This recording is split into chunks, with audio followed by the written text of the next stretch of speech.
Hello everybody, good evening, welcome to another episode of Sunday Night Live with me, Jonny Lipsham, here at jonnylipshamstudios.co.uk. I hope everybody has had a great weekend and has had a lot of fun making music during the course of this weekend. I've had a very, very busy weekend. Some of it maybe not particularly pleasant busy, unfortunately. And I'm not going to go into the details of that here because it's kind of out with the scope of this channel, really, to talk about. It's family related, but I will talk about it when the time is right to talk about it. But yeah, we've had some family difficulties this weekend. Not me and Kate and the kids, but our extended family. So yeah, it's not been particularly pleasant. But yes, as I say, I will not go into that here. I'm not going to go into the details here. But like I said, like I also said, when the time is right, I will talk about it, but the time at the moment is not right to talk about it. So I'm not gonna, but, yeah, so I hope you guys have all had a better weekend than I have. So, tonight we are here to talk about Studio One and recording and mixing and mastering and, excuse me, and all of that stuff. So if you have questions on any of those topics, then please do get them into the chat just now, and we will get the show moving forward, get the show on the road. And if we don't have any questions, then this will be a very short show, which won't be ideal, won't be great. But yeah, so this show depends upon your questions, because that's what this show is all about. This is all an opportunity for you guys to ask about things in Studio One, to ask about recording techniques, mixing, mastering techniques, how to use EQ, how to compress. Some of you already know how to do all of that stuff. Some of you don't. So, for those of you that don't know how to, how to handle a compressor, then, that's something that we can definitely talk about, go over some of the basics of compression. But with that said, I do have, on this channel, I do have a compression series, which is a playlist. You can go and check that out. Also, if you want the better version of that, which there is one, by the way, if you go to my website, if you haven't done this already, then on my website at the top of the screen, you'll see a red button there. If you click on that red button, enter your email address, you will be sent my most recent updated version of that compression series. And you can have that all for free. So that is all available to you if you want to learn some of the basics, or even just, refresh your understanding of the basics of compression. I do go into some other kind of more advanced techniques in that series as well, in that video series, where we talk about sidechain compression and parallel compression, which are kind of a little bit more advanced techniques for compression. And we actually talk about using a compressor on things like reverbs and delays as well, to kind of control the reverbs and delays so they don't overwhelm your source material too much, but you get the benefit of having like a large reverb time or a certain number of repeats on a delay, so that it doesn't get, the repeats don't get in the way of your source material. That's where sidechaining a compressor on a delay or a reverb can be very, very useful, very handy. So that is all in there in that series. So if you want it, go to jonnylipshamstudios.co.uk, the website that's at the bottom of the screen there. And there's a red button at the top of the screen. Click on that, enter your email address, and that series will be sent immediately to you, to the email address that you enter. A good number of you guys have already done that, but if you haven't done that yet, you can certainly go do that. And you don't need to be a subscriber to this channel to be able to get it. You don't need to enter credit card details.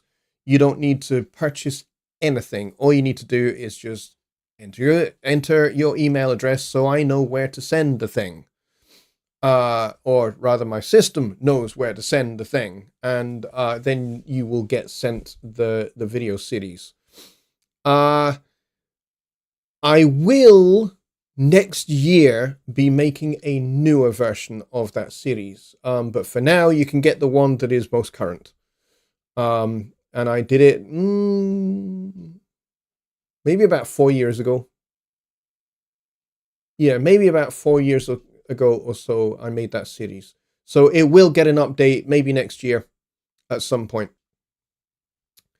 So that you can get the latest version of that using the latest version of Studio One and the latest version of the plugins that I used in that old video series, because new versions of Studio One, particularly lately, like for version 7, we kind of gave things like the compressor a bit more of a facelift, much needed facelift actually for Studio One 7. So yeah, I will do a version of those videos next year. I don't have time for making it this year. We're already kind of deep into November, and I have such a lot going on November and December. I'm already way deep into recordings for various Christmas events and writing arrangements for various Christmas events. I've been doing those since the end of August. Writing orchestral arrangements, big band arrangements, horn section arrangements, and arrangements for all kinds of productions for Christmas things.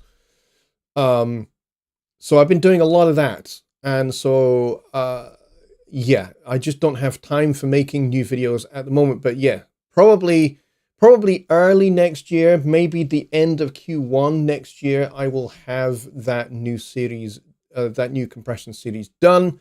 And when it's done, it will replace the one that is currently available for you to just get with your email address from the red button on my website. And so it will be exclusive to the website. It won't appear on this channel. So unless like lots of people demand that I do it and put it up on the channel. But if they don't, then it will be exclusive to the website and you actually have to enter your email address to get it. All right. Let's see who is here. Rich Cresswell was first in the door. And I realized actually on Wednesday's show, I didn't do going through who's here. So I apologize for that, because that's something that I just do every week and every show. And I just kind of forgot. I don't know. I just kind of forgot that that's something that I do. And I just kind of launched straight into the show, totally forgetting that I need to say hello to you folks. So I apologize. Quite rude, I would say. So Rich was first in the door. We got Billy coming in second by about 4 minutes. Second by about 4 minutes. And then we got Tony Stringer here as well. And we got Dave over in New York. We got Kyle Trajuziak in New Jersey. We got Stephen Wilson here as well. We got Shadow Mix here. We've got Dwayne, we've got Chris and Rachner, and we got the repairman here as well, the VCR repairman. And we have got Harley Bob here as well. And we've got Keith over in Ottawa, Canada.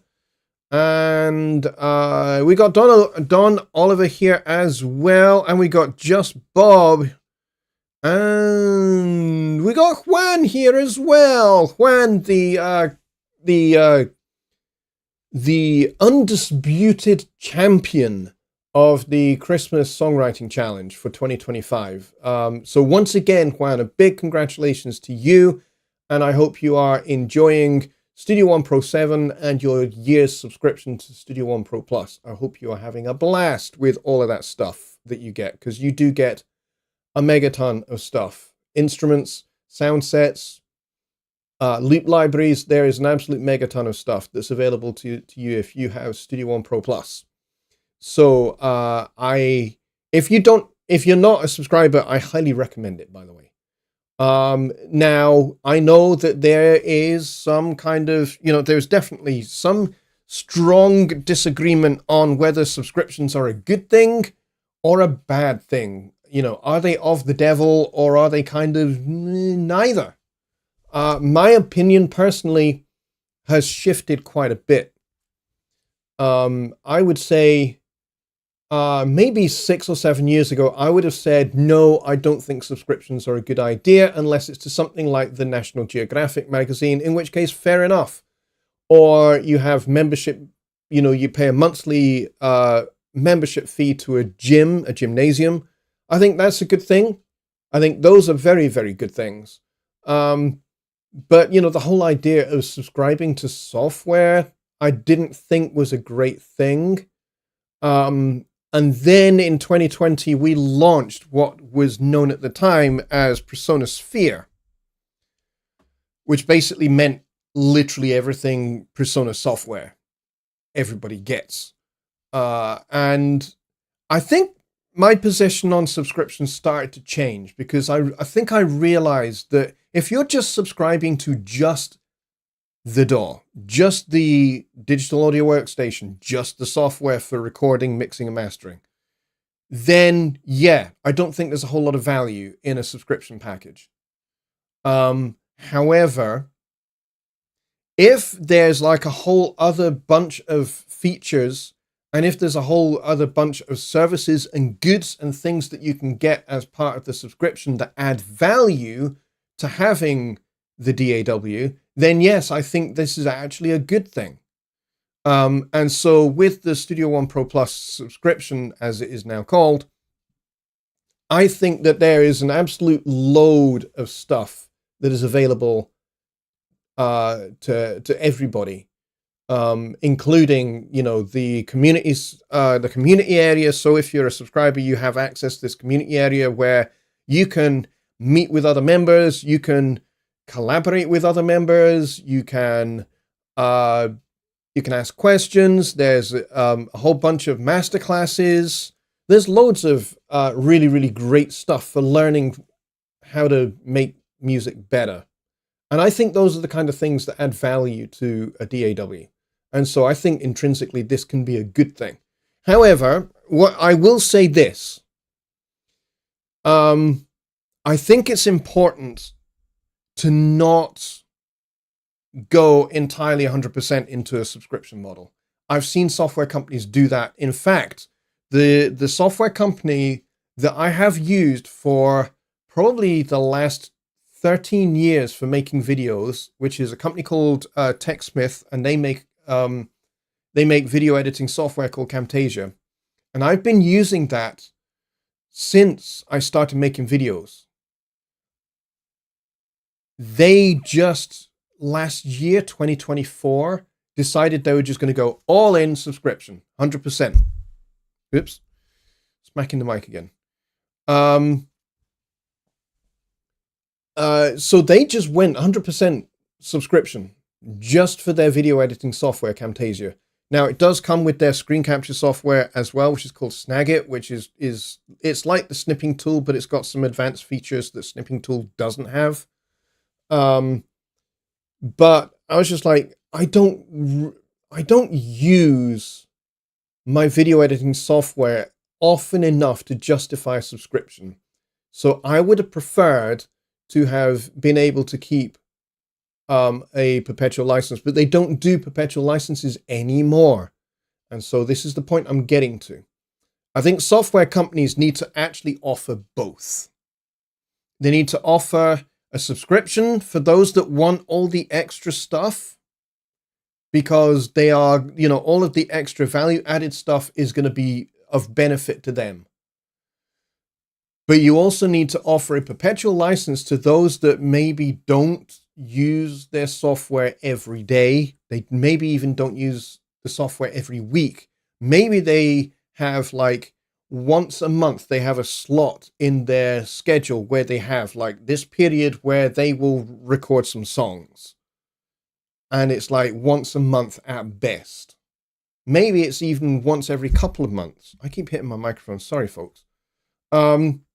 Maybe it's even once every couple of months. Now, for those people, a subscription service is completely useless because they don't get the full benefit of all of the extra stuff.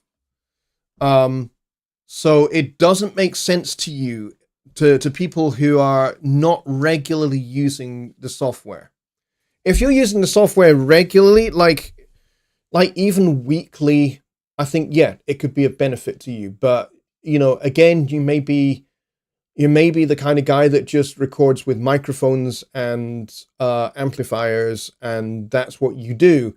You're not the kind of guy that uses stuff like drum loops, guitar loops, and things like that. Maybe you already play drums. Maybe you already play guitar, so you're going to record your own instruments. You're not going to need drum loops. You're not going to need guitar loops. So all of the loop libraries may be just completely irrelevant to you. And so there's no value added to you for that. So this is where a subscription doesn't really add value to somebody, even if they are a regular user, maybe once a week, maybe every other day, maybe even every day. But the content that is available doesn't really match with what you're doing. And there are going to be people for whom that's true. There's going to be people for whom that's not true, where actually all of the loop libraries and all the other sound sets that you get and things like that are actually going to help you make music. So the subscription, I think, is great for you. But if that's not you at all, then it doesn't make any sense. And so for this reason, I think it's really, really good, really, really good that Presonus and their parent company Fender have basically said, we're actually going to keep both going. We're going to keep the subscription going, and we're going to keep perpetual licenses going. And so you can not have the subscription and still have access to Studio One and still make great music. And yes, you do get a year of feature updates with your perpetual license. And then when that year is up, you don't get the feature updates going forward, but you still get fixes for that version of Studio One, whatever version that is. And you can continue to use it until your computer no longer supports it. But you can continue to use it because it's a perpetual license. Yes, you don't get the feature updates anymore unless you decide to purchase an upgrade, but you can still use it and it will still work. So I think, it depends. Whether the subscription is good for you or whether the perpetual license is good for you depends upon how you use the program and how often you are going to use the program and what kind of music you make. So for somebody that they are like a Joe Gilder, you record your own guitars, you record your best buddy Joel to play bass, and you record your other best buddy Tim to play drums. And so that's your thing. You record your band and it's all analog and it's all microphones or DI boxes or mics in front of amplifiers, and that's what you do. Then the subscription, I don't think, is a good thing for you. It doesn't really add anything. to your music making abilities. So the value added stuff would just not work for you. Whereas if you use a lot of MIDI and you make use of a lot of loop libraries from Yurt Rock and other loop libraries that are out there, like Looploft used to be, but Looploft got bought by Native Instruments and is now kind of not even a thing anymore. So Yurt Rock was started by the guy who originally founded Looploft. So, if those are the things that you like to use to make music, then I think the content that is available in the subscription is going to be good for you. But again, depends upon how much you use Studio One and how much time you have available to recording, whether it makes financial sense, and therefore, there's a return on your investment, so to speak, for you to be able to get the best out of it. So whilst I like subscriptions, I also see how they're not always going to be the best for everybody, and why I think it's a really good thing that we still have perpetual licenses and we still have the subscription, and you can choose between one or the other. Or you can have like a month of the subscription, decide it's not really for you, and you can purchase a perpetual license and on you go. You're fine. So there's options, and options are good, in my opinion. So it really depends upon how you're going to use the program and what you're going to use it for, as to whether any of the stuff in Studio One Pro Plus is going to be for you or not. But like I said, my position changed, my position shifted, and now I have this kind of, I have my feet in both camps. Perpetual license is good. Subscriptions, good. Going 100% subscription, not good.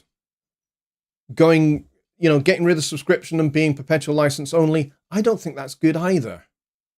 So I think this kind of best of both worlds approach is probably the best from a business point of view for Fender with their PreSonus brand. So, one of the benefits from the business side of it is that if you have regular monthly income coming in from subscribers and, regular yearly income from annual subscribers, then that means that there's regular money coming in that can be invested immediately back into development, for developing new features, and improving the software, and making it better, making it more efficient, improving the workflows, all of that kind of stuff that is required to make the product the best it can be. And also,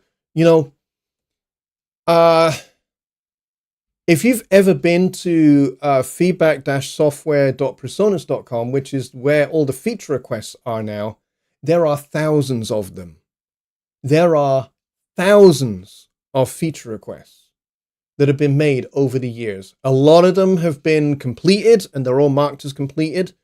But there's still a lot out there that are not yet in Studio One. So if the business has all of that steady subscriber income coming in, it means there's more funds available to pay for developing those features that are on the feature request list. So it's a good thing. It's a good thing, from the business point of view. And I can see why organizations like TechSmith have basically gone, we're just going to go full subscription. And I know Adobe did that a few years ago, and there's a lot of Adobe people that got pissed off by it.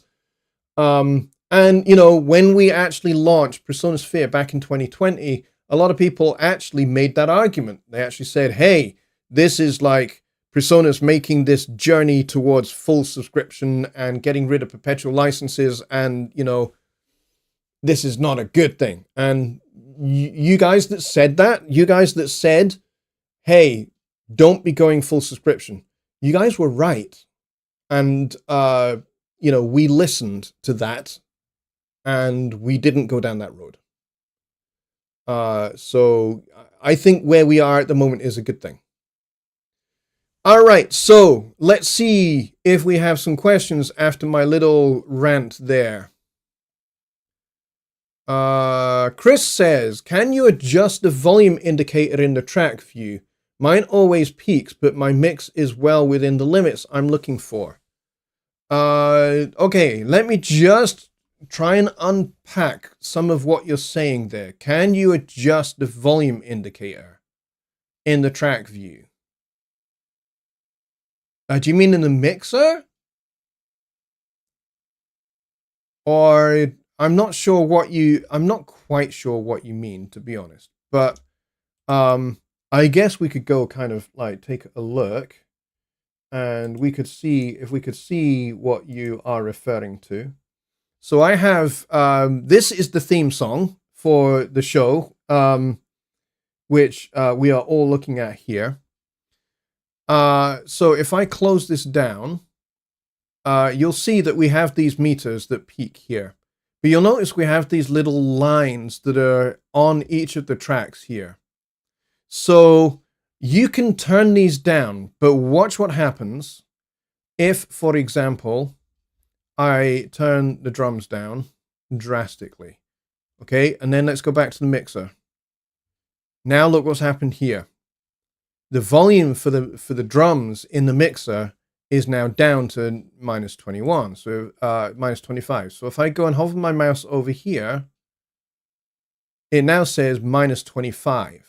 Okay, so these lines here control these here, the mixer channel faders. Okay, so these are connected to the tracks, basically. So if your mix over here is peaking and you're getting the red clipping light, then there are two things you can do. Turning your faders down will help a wee bit. So let's say that that's our problem. Let me just reset stuff here. There we go. So that's now gone back up to minus 9.1. But let's say when we're running this, we are peaking. Let's turn off the limiter and see if we can actually force that to happen.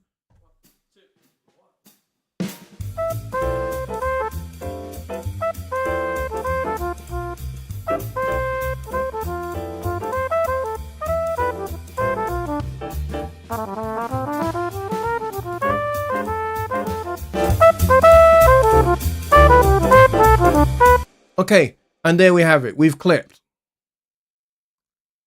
Okay, so what this is telling us here, contrary to popular opinion, some people say that this number 14 represents 14 dBs over 0. It doesn't. This tells you the number of times that the audio has peaked above 0 dB. Okay, so this is 14 times that the audio has gone past 0 dB. Right? If I'd let this go through towards the end, then this number would grow quite a bit significantly because there's like busy drum fills going on at the end here. So in this scenario, there's two things you can do. You can do what I just did, but in reverse. So if I select this channel and select this channel, holding Shift, this now selects all the channels, and I can just pull this down, and it pulls down everything, but retains the relative balance across all of your faders. And then I can cancel that, and I can play the track again.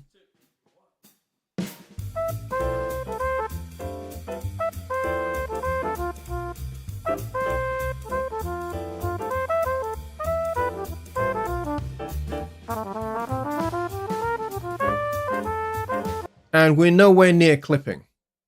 So what I want to do now is I want to go to the history here, and I want to undo all of those changes that I just made. But so, because otherwise, if I don't, when I play this back, it will be very quiet at the end of the show, and I don't want that. So, so if you are getting that clip light popping up, telling you that you've gone over 0 dB, you can turn the faders down. it will have an effect. However, if you have already done this and you've turned the faders down significantly and you're just like, I really can't turn them down very much further before they are all down at the bottom of the channel strip, but you're still getting clipping. So what does this tell us? This tells us that the clipping issue is not to do with volume, output volume from the channels to the main out. What this tells us is that the issue is here at the clip gain level, right? So this is where you can actually adjust the overall volume of all of these events here without upsetting your nicely finely balanced mix in the mixer over here, right?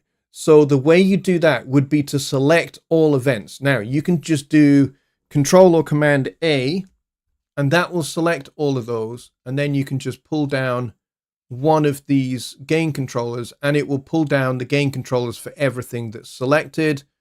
And then you just simply deselect, and then we run the track again.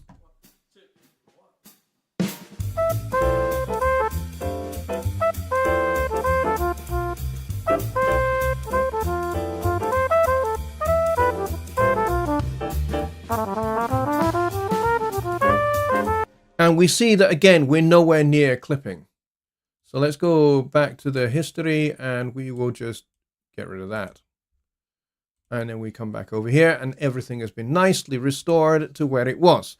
So if you are getting clipping at the main out channel here, it's either going to be volume, output volume from your mixer channels going to the main out, or it's at the event gain level. And in which case you need to just select all of your events and just drop them down by not a drastic amount, maybe only a couple of dB. And the overall effect of all of those channels, all of those events going down by a couple of dB will mean that when that is summed to the main output channel, it will have dropped enough that it's not going to be clipping anymore. And if you still get the clip light, you just repeat that process again, knock off another 2 dB, and then see if you still get the clip light. And if you do still get the clip light, try and zero in on exactly where the clip light is being triggered, because it's possible, and I think Dave pointed this out, you might have just a single transient that is popping through and causing the clip. And it might just be a single transient. And you might need to just go and try and find where that particular transient is. And so you can watch the clip light and go, aha, it's happening at this section.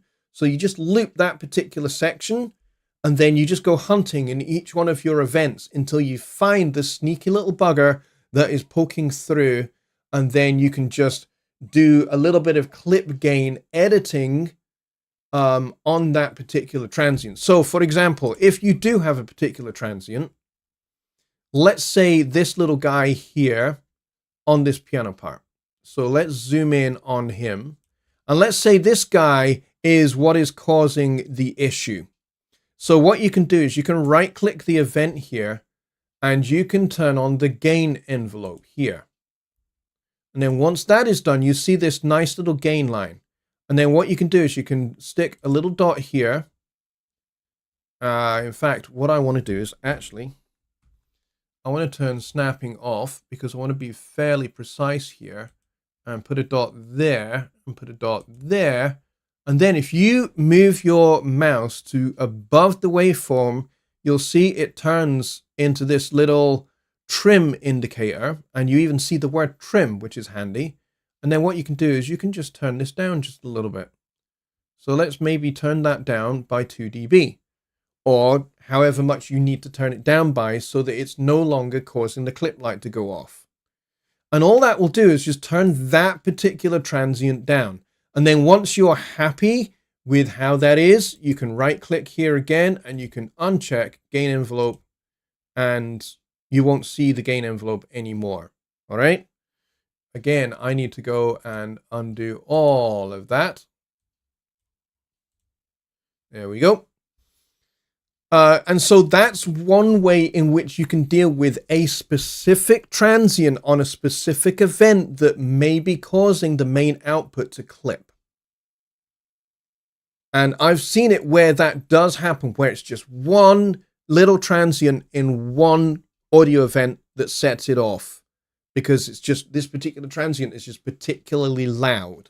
And so turning that down can then, and it doesn't affect the overall balance of all your other events or how you have the mix set up over here. You know, it doesn't affect any of this at all. So your mix remains as balanced as it was. You've just gone through and you've highlighted that one little sneaky little bastard transient, and you've tamed him, you've controlled him, you've given him a smackdown, and it won't be an issue anymore. And then hopefully the little clip thing, the clip indicator, will not go off. So that's 3 different ways that you could have main output clipping. 1, your volume faders are just too loud. 2, the overall gain level of your events are just a little bit too loud, and you can turn them down, as I showed you. Or number 3, you have a particular sneaky little transient somewhere that's doing it, and you just need to grab that little transient and trim him down. And then that will eliminate the issue. So, Chris, I hope that helps you with that issue. It's a great question. Great question.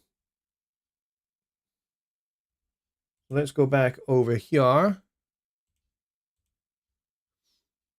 Let's see, what else do we have? Just Bob says he's a weekend warrior with recording. Membership isn't necessary, but it really comes in handy when I'm looking for different sounds and instruments. It's great to have at your disposal. It's worth it. Yeah. If you are using those loop libraries and those sound sets, then yes, I think it is of great value. I think also, I mean, maybe this is kind of unique to what you get in Studio One Pro Plus. I think the collaboration tools are worth the entry fee just on their own, in my opinion. Because, you know, even if you're not using all of the libraries and stuff like that, with the collaboration tools, if you're working with somebody else, then, especially if they are also a Studio One user and they're using Studio One 7, the same as you, then they have the same instruments, they have the same plugins, by and largely, but also you can sync the song between your 2 computers. So you can just send them a bunch of recordings, and then they can receive them into the song on their local computer. And then if they are recording something else, like some additional guitars or something like that, then they can send those as well. And then you can receive those. And that way you can kind of work collaboratively within the same song in the same version of Studio One on your 2 computers, just by sending and receiving files from directly inside Studio One. I think that's immensely powerful. Immensely powerful. And as far as I'm aware, there's no other DAW on the market that offers that. Not even the mighty Pro Tools is doing it. And the other mighty Cubase is not doing this either. So I think that the collaboration tools on their own are worth the entry fee for either the monthly or the annual subscription. No question about it. But again, it depends upon, are you going to be collaborating regularly with people? That's something else you got to weigh up. If you're going to be collaborating with people regularly, then using the collaboration tools is going to be a really, really good thing. And, you know, the other benefit is, of course, you know, when we're doing our songwriting challenges, we use a workspace. which is part of those collaboration tools that I'm referring to. Now, of course, you don't have to be a member of Studio One Pro Plus to have access to a workspace, but you can't create one. But somebody who is a member can create one, and then you can work collaboratively with them without actually being a member yourself. And that's how it works for the songwriting challenges, with, you know, Halloween, which we've just had just recently, and the Christmas one last year, and the Christmas one that is coming up. More details on that coming very soon, by the way, because we're at the 10th of November, and we need to kind of get that squared away, get that moving.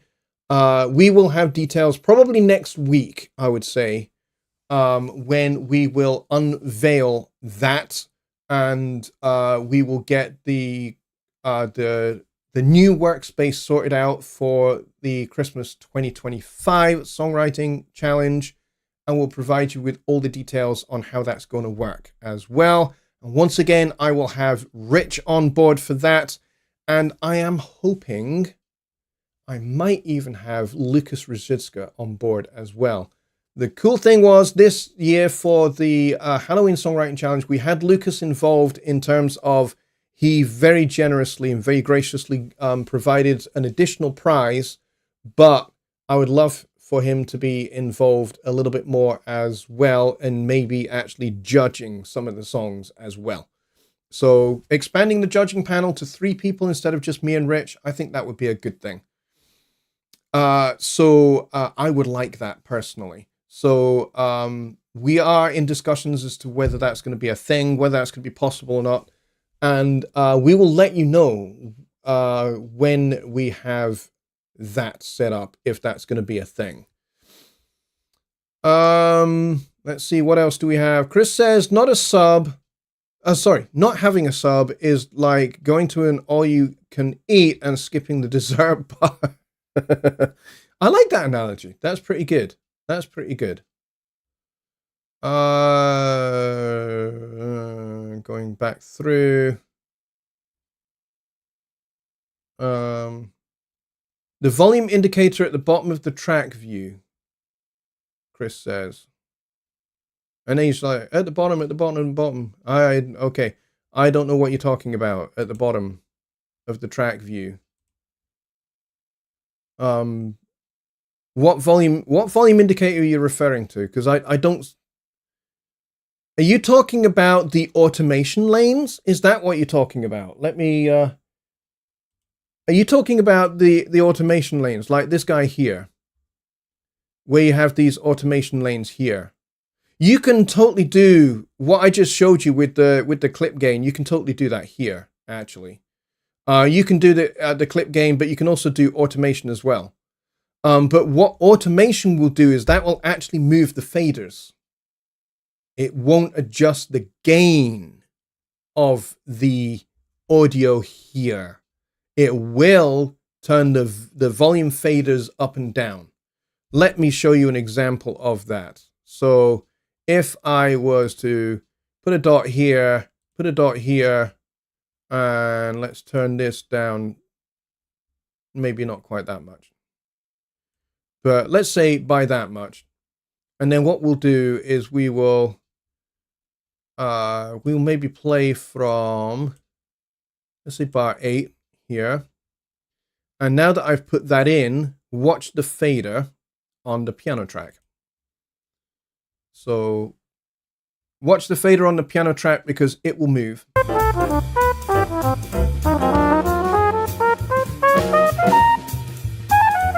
There. See, it goes down and it goes back up.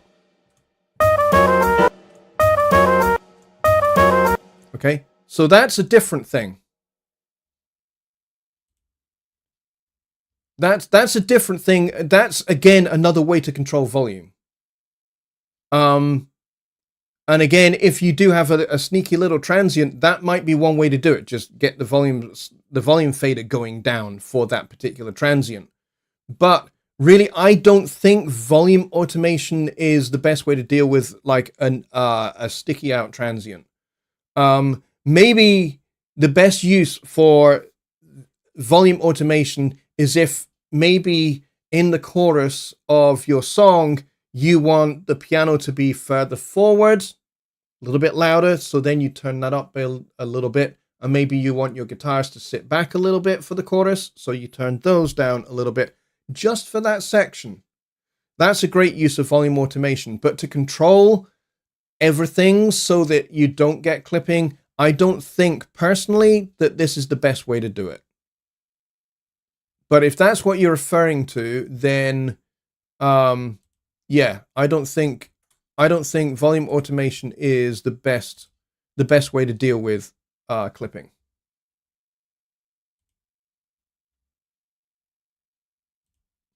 So yeah, okay. So if that's what you were talking about, then I think I understand. But other than the little line I told you about on the track header, the only other volume control is the automation lanes.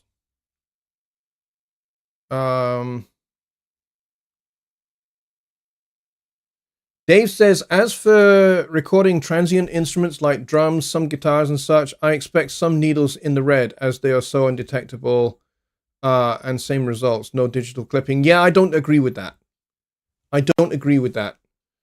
There is absolutely no reason or rhyme in the digital domain to ever record so loud that you have needles in the red.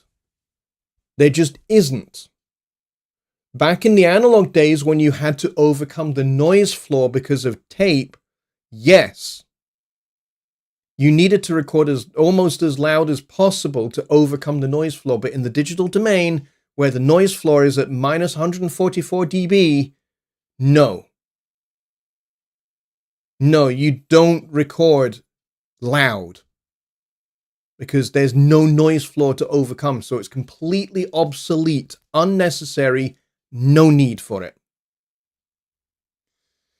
A gain VCA, not volume VCA on the arranger would be a neat addition. Feature request. Maybe? Yeah, maybe. Useful if events are nested in groups for all tracks within a shared group. Yeah, I like that idea. I would definitely consider whacking in a feature request for that, Rich, for sure. Juan says, going back to workspaces and things like that, he says, for me, the collaboration thing, I don't use VST or samples too much since I try to play real instruments, but the collaboration aspect is very good.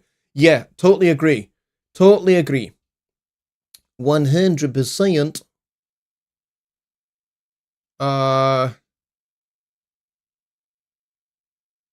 Let's see. Yeah.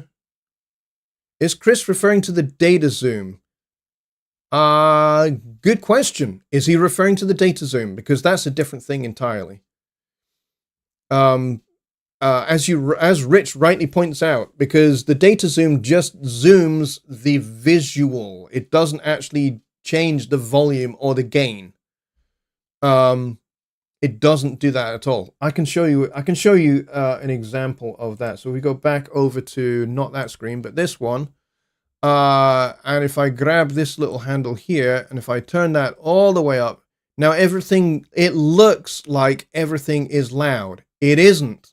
All this is doing is zooming in on the waveform, right?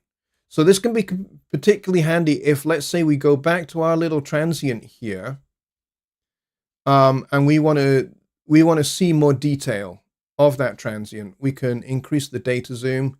And then we can go right in and I can say, okay, this particular aspect of this waveform here is what's causing my problem.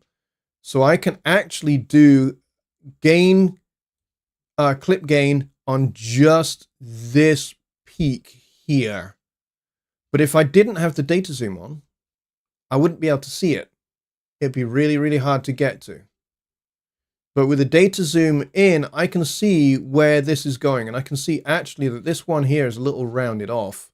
But that is probably more to do with the data zoom. So if I actually zoom it down so that it's not showing like it's rounded off at the top, we can see that this is a perfectly ordinary transient. Nothing wrong with this. It hasn't clipped. It's fine. I record pretty conservatively. I never clip. Whether I'm recording drums, guitars, piano, trumpet, flugelhorn, saxophone, vocals, whatever I'm recording in this room, I never clip. Why? Because I don't record loud. I set my peak level to be somewhere between -12 and -10 dB for recording, because for the aforementioned reason, there's no reason to do needles in the red to record. There just isn't. Set your gain level appropriately. Even if your drummer is hitting the snare drum hard, set your gain level appropriately so that you don't get needles in the red, because needles in the red in the digital domain is not good. So don't do it, essentially. But yeah, the data zoom is very, very cool. It allows you to really, kind of focus on a particular peak, and then you can adjust that particular peak as you need to. A +2 in the red means nothing to me in the fact of latency within digital product. Yeah, latency and clipping are two totally different things. They are not even in the same ballpark. Latency is on the hockey ice rink. And clipping is in the baseball arena. They're two totally different things. Clipping doesn't cause latency. Latency doesn't cause clipping. They don't. The two are not related, other than that they are audio things, but they are not related. So a +2 in the red, if you mean that you get the number 2, that means you've gone over 0 dB twice. So you might not hear it with your ears, it might not be audible to you, but the net result of digital clipping is not a good thing at all, especially when you get further down your production into mastering and then, releasing digitally or releasing onto vinyl or whatever medium you're choosing to release on. A couple of clips, you're right. I've gone over 0 dB a couple of times. It's not a big thing. From one perspective, if you've done that throughout the course of your whole song, yeah, you could probably say, it's not that big a deal. You know what? I'll just pop the master fader down by a couple of dB. Problem solved. Or I'll just select all of my channels and I'll just pop all of them down by 1 dB. The overall effect will be you don't clip anymore. But clipping is bad in the digital domain. It is bad.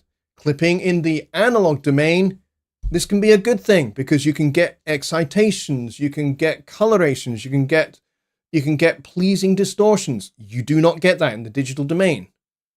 So there is literally no reason to record loud. Ever. I'm waiting to see if Chris is referring to the data zoom or what he's referring to.